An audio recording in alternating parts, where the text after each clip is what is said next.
narito na naman tayo para sa isang napaka-sweet at nakakakilig na love story nila Kalingap Edu at Ate Viancy. Tulad mo ay aking makilala at kung ano ako'y tanggap. Para sa pagpapatuloy ng ating love story ay narito na naman tayo para sa isang chapter ng buhay ni Ate Viancy at Kalingap Edu. Ngayon nga ay tumungo ang Kalingap team sa pinapagawang bahay ni Ate Viancy. Dito nga ay nabigla ang lahat dahil malapit na itong matapos. Sa buong historya kasi ng Kalingap team sa kanilang pagpapabahay ay kay Ate Viancy ang talagang natatangi dahil ito na ang bahay na nagkaroon ng groundbreaking ceremony at ito rin ang bahay na nagkakaroon ng 2 palapag. Kaya one of a kind talaga ang pinagawa nilang bahay kay Ate Viancy at ito na nga ang progress.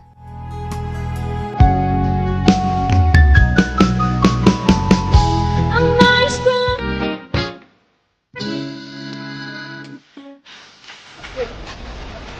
Oh my God! Grabe mga Kalingap, katutuloy lang po.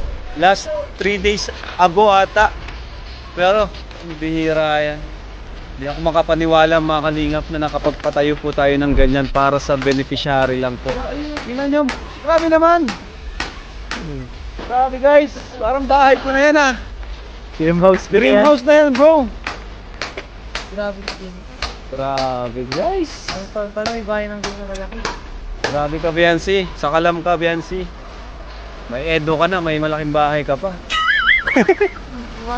OMG. Grabe, thank you kay Lord. Thank you kay Lord. Sobra. Kasi yung imposible ay nagawa niyang posible. No? Kung ako lang, di ko po kaya magpagawa ng ganyan. Salamat din po sa mga sponsors. Thank you so much. Yan. Sa team, sa K-Boys, syempre kay Kuya Bal. Thank you. Kay Ate Edna Vlog. Grabe mga Kalingap. Di pa tapos ang ribbon cutting, na-amaze na ako. Di pa napipinturahan. Di pa na lalagyan ng tiles. Grabe talaga. Wala akong masabi mga Kalingap. Syempre salamat din sa mga karpentero natin. Kay Super Mac, Super Andoy. Yan, at yung iba pa dyan, nandyan. Salamat din sa kanila. Todo effort nila dito sa pabahay na ito. Dami nangyari, daming pagsubok na nangyari, natigil, nahinto ng I think mga 1 buwan, 3 weeks. Kasi kinapos tayo ng budget, pero this time, may naipon na naman tayo, tuloy na naman po. No? Para din po yan sa ano natin, sa legacy ng Kalingap. Habang buhay na po yan, na nakatatak sa Team Kalingap. Konti na lang at talagang mabubuo na ang bahay nila Ate Viancy, kaya ito ay ating naabangan.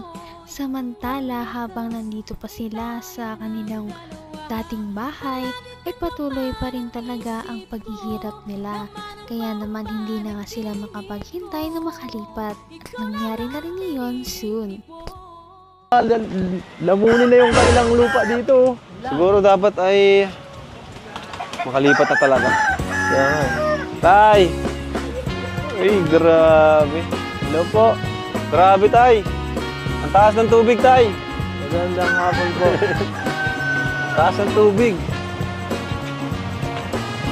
Magandang hapon po. Hi, wifey. Grabe naman si wifey. Wifey, oh. Diyan ko na muna yung... Pasok po. Ayaw ko po. Paalala. Pasok. Pasok po. Sigurado ka? Magandang pa ako. Pasok na po yan. Papasok ko yung katawan ko. Alam ni Juan.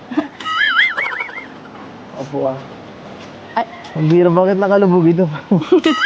Parang mong hinihigop dito ay. Ubus na yung foam. Ay. Hindi ko na ano yung babasa. Long time no see ah. Lunes pa yung huli natin kita. Mansari. Yeah. Ay, nga pala. Nay!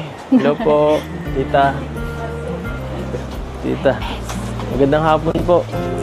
Grabe, busy pa kayo mag ano. Ay, masarap yan. Sige po. Gusto yung tulong po? Ano po ako dyan? Kailangan ng backup? Ay, hindi na. Ay, sige lang po. Ay, grabe. Saba. Kamukha na yung ano ko unan eh.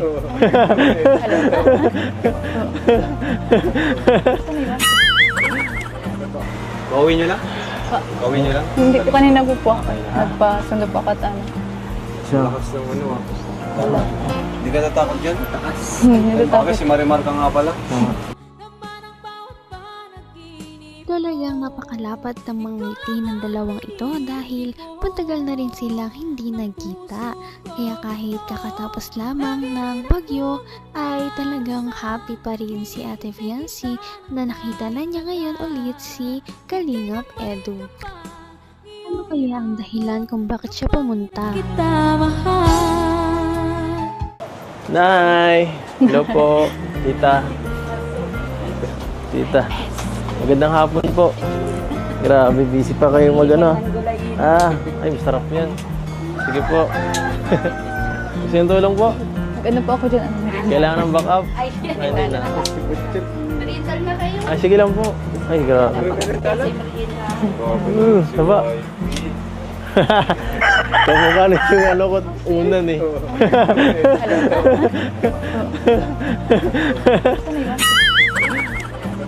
Gawin nyo lang?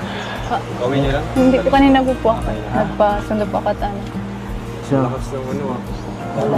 Hindi ka natakot dyan? Hindi ko Bakit si Marimar ka nga pala? Kasi ang Serena. Kahit po si Marimar makatakot. Ha? Ano? Okay ba yan? Grabe naman. Paano walang ilaw tayo? Kulay blue kasi ang ilaw niya dito.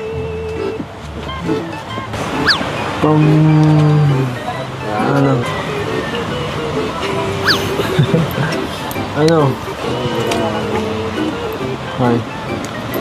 Mamaya may mga dala kami dito para sa'yo. May mga pasalubong. Baka ano ka na eh. Baka nami-miss mo na mag-unbox eh. Nami-miss mo na mag-unbox? Kahit wala po Baka kayong dala. tatampo ka na eh. Pambira. Wala na pong padala. Sorry ka.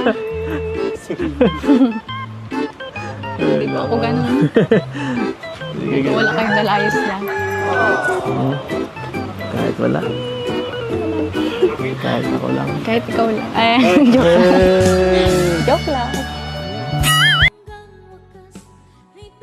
Ang cute naman nilang tingnan dahil kahit na medyo matagal na silang love team ay parang bagong love team pa naman sila dahil medyo nagkakayaan pa rin sila at dahil dito ay hindi talaga naboboard ang kanilang mga supporters na noon sa kanilang love team dahil palagi silang nagkakaroon ng mga sweet moments sa isa't isa kahit medyo nahihiya pa.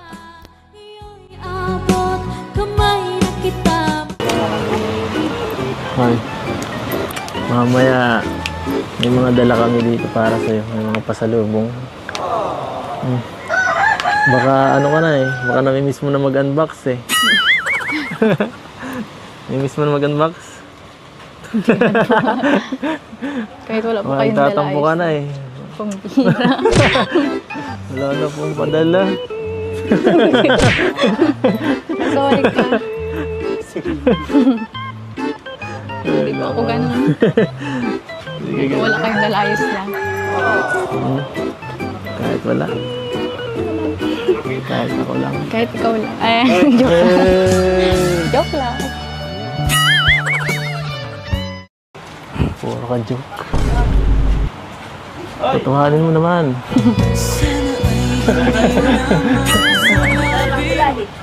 Ay. Ano? Saan ka galing? Sa school po. Sa school? Sayang. Galing din kami dun. Kailangan Kuya Robin. Kala ko masundo eh. Dinilisan mo. Di mo kayo Natapos po agad yung ano namin ay practice at may nagkaano po doon.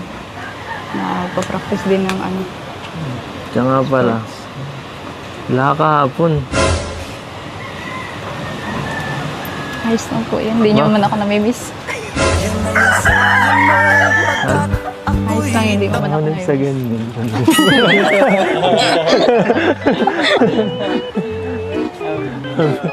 Ano?